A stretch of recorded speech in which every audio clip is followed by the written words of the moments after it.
My presentation today is on game planning, similar in decision making, similar to what Sami talked about. In an American football game, within a 60-minute game, we're presented with a variety of offensive play calling decisions.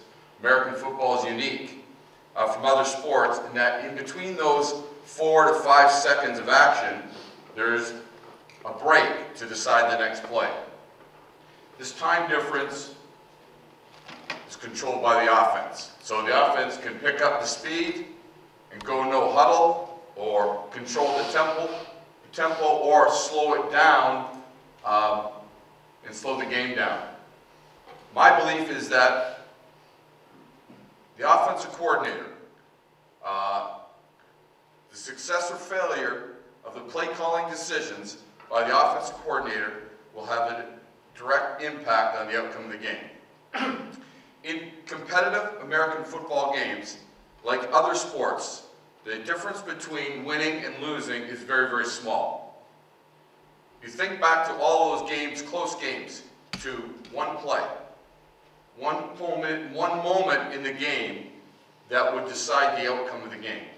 You think back to the play calling made by the offensive coordinator and how those decisions can affect the outcome of the game.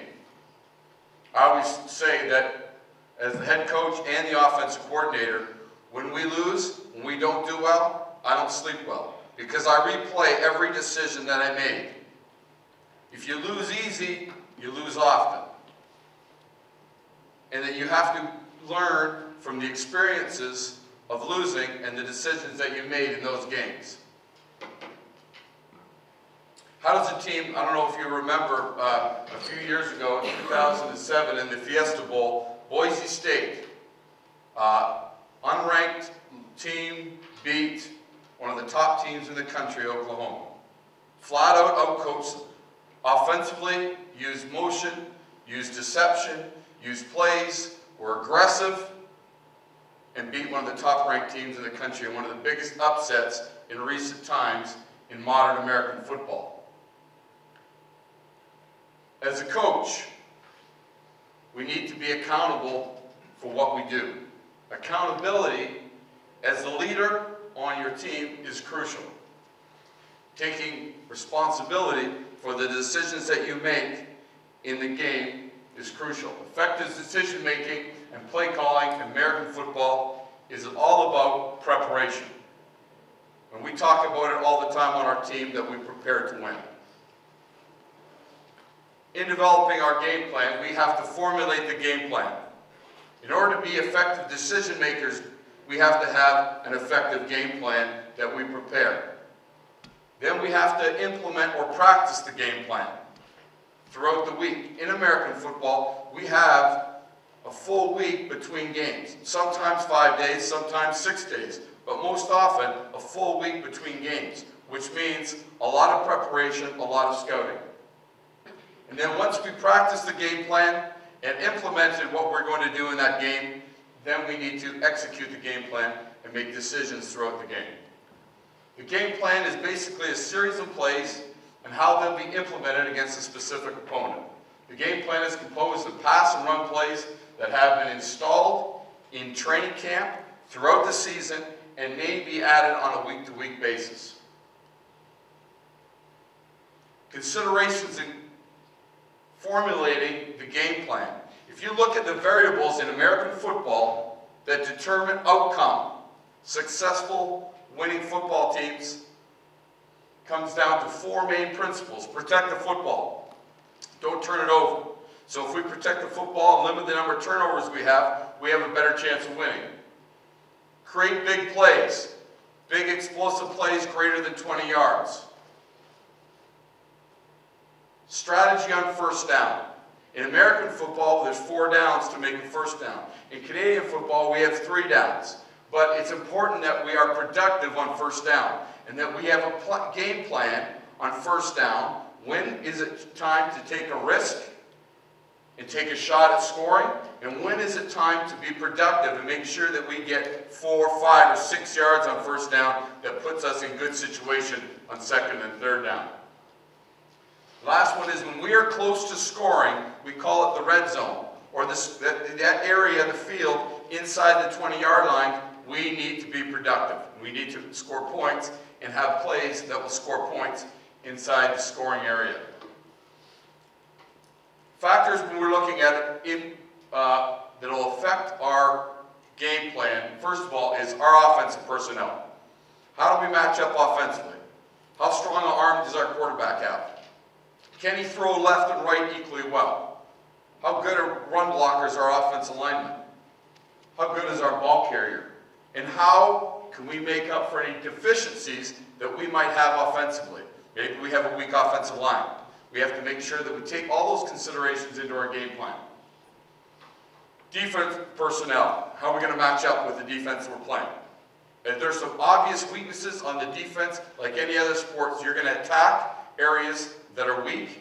And how do we scheme around or plan around their best players? Do we have to assign 2 blockers to them? How are we going to make sure that their best defensive players don't cause us problems on offense? Next is their defensive scouting. And because we have a full week, those 2 days after the game are important to breaking down the defense that we're going to play. We need to look at their formations, their coverages, their pressure packages. What is their defensive coordinator like? What's his personality? Because what happens, like any other human, tends to do the same thing in certain situations. What have they done in the past? How have they been successful in the past? And what do they do pre-snap, before the play starts, and post-snap, right after the play starts, that gives away what they're going to do defensively in that particular play. So personally, I draw up every single defense, and it might be 70 plays, myself. We input everything into a computer. It's a software program that we look at all the tendencies of the defense we're going to play. But if I write down and draw them up on my computer and do it and have a printout to give the players, but more importantly, by going through that process, I don't need to look at the reports on the computer to look at what their tendencies are. Because after writing them down, each one, I know. So it's easy to get an assistant coach or a student assistant, a graduate assistant, to do all the inputting. But if you do it yourself, then you know it. And once you know it, then you're better apt to make good decisions on game day.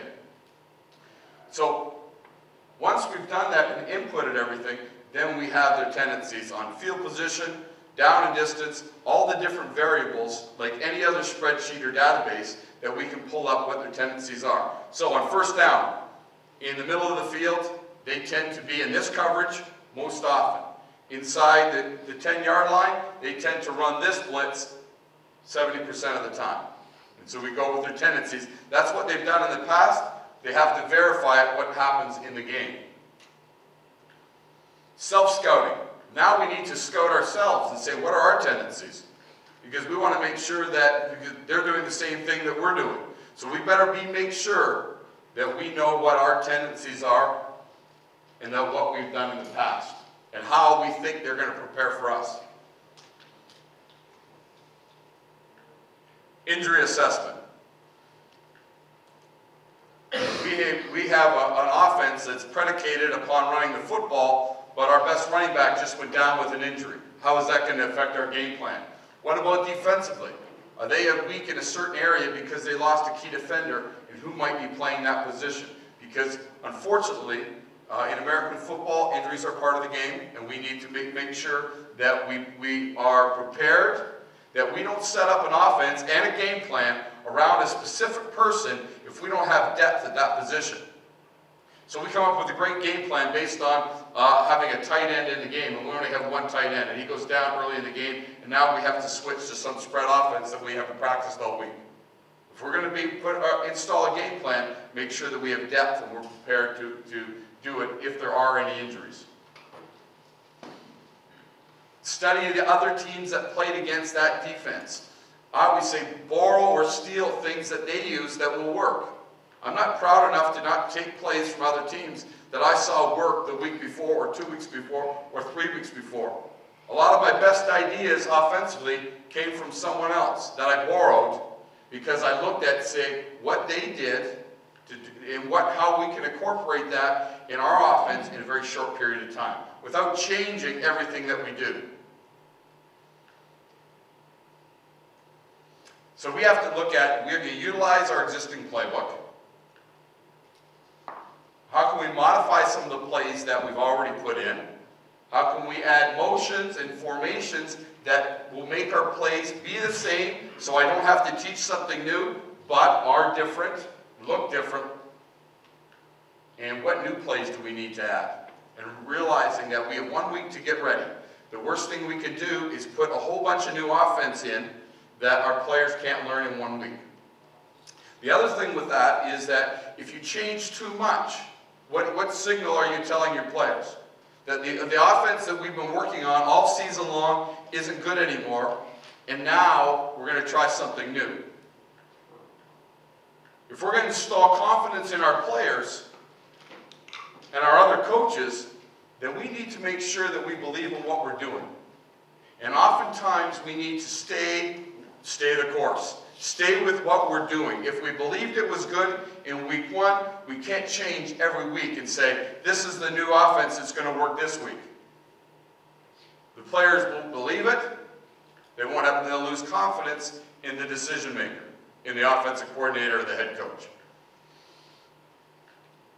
How much offense then do we need, all right, to be successful?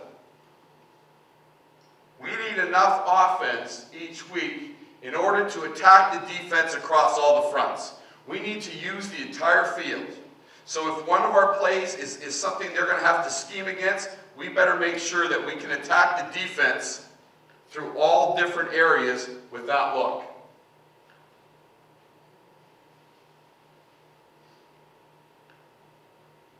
Practice the plays that you're going to use in the game. No use practicing 100 plays if you're only going to use 20 in the game.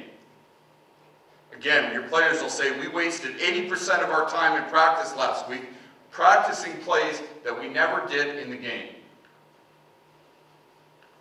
50% of the plays on our breakdown, approximately, are plays that we use on first down. So 50% of our practice time has to be on plays that we're going to use on first down. 20% are second and long situations. Again, make sure we spend a proportionate amount of time on those situations. Goal line, we'll probably only use 2 or 3 plays a game. So don't have 20 plays on goal line situations practiced and ready to go, because you're only going to use, on average, 2 or 3 of them a game. And when it comes right down to it, you're going to call the play that you have most confidence on the 2-yard line. So make sure you practice against all the fronts. Practice time should correspond to the real game situations.